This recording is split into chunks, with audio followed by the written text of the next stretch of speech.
السلام عليكم. اليوم جبت لكم وصفة تاع غدا ولا تاع عشاء صحية وبنينة. تحكمي 3 مكونات اللي هما فلفل، طماطم وباذنجان. تشويهم. شغل راح ديري الحميص ومن بعد تحكمي طوماطيش تاعك بعد ما تقشريها، تقطعيها وتحطيها في المقله تاعك اللي تكون ناشفه ما فيها والو. تخليها تطلق الماء تاعها حتى تنشف كامل. كي تنشف لك وانت تعبزي بالفرشيطه كيما راكي تشوفي.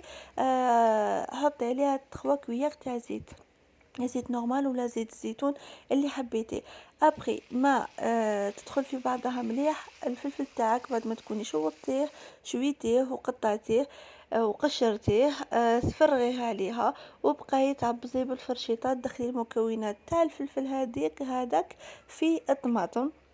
ومن بعد تجيبي الباذنجان تاعك قطعيه وحبي وحبيبات تاع الثوم، تحبوا تشويهم تحبوا كيما راهم.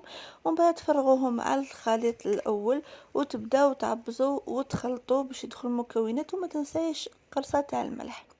هذا هو ولا هذه هي الفكره تاع العشاء ولا الغداء اللي ننصحكم تجربوها، صحيه. انا رافقتها مع الكسره كيما راكم تشوفوا.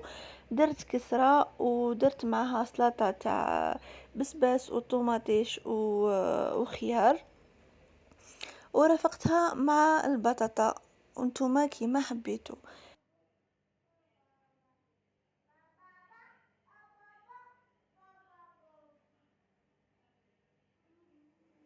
اذا عجبتكم الفكرة ما تنسوش تخلوا لي جيم وكومنتار. باي باي.